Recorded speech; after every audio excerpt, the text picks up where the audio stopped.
soo dhaweynaynaa in tartamo noocan oo kala ah ee degmada ka dhacaan waxaana tan noo noqon doontaa bilow fiican oo aan uga baranayno casharada dambe oo aan rajaynayno inay noo noqdaan kuwa guuleysta tiimka ciyaaraha degmadana waxaa aad uga mahadcelinaynaa wada shaqaynta wacan si hagar la'aan noogu shaqeeyeen iyo sida wanaagsan ee noogu soo dhaweeyeen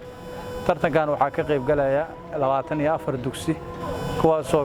ka kala yimaaday gudaha degmada iyo tuulooyinkeeda celina wasaaradda waxbarashada ayagana nagala qayb qaadatay inaan barnaamijkan dardar gelino insha Allah maanta waxaan noo furmayaa barnaamijkii ahaay isdhexgalka bulshada ee ka mid tahay sportska ardaydii wax ka baranaysay tuulada degmada Balcad iyo tuulooyinkii ku hareeraysan ardaydii dhiganaysa iskuulaadkooda maanta furitaankooda ayaa dib noogu bilaabanaya insha Allah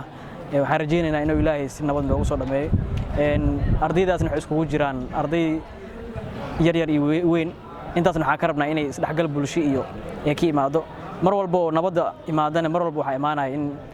bulshadii iyo dhalinyartii inay isdhexgalaan maanta waxaan u joognaa furitaanka tartanka dugsiyada degmada Balcad iyo tuulooyinka hoos yimaada waxaana ka qayb gali doonto 24 iskuul waxa waaye waa arin aad loogu farxo maadaama isboortigu uu yahay isdhexgal bulsho waxa la rabaa ardayda in loo sameeyo activity haddii oo maanta ay iskuulaadka iyo fasalada wixii ku xajisaan waxa la rabaa isboortiga inuu soo dhexgalo haddii la yiraahdo isboortiga iyo wax ma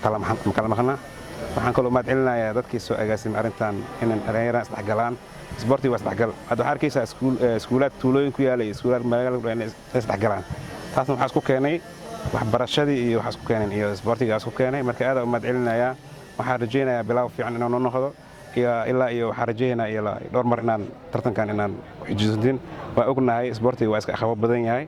waxaan rajaynayaa duulaayra inaan ilaahay dhalinyartiin ilaahay fududeeyo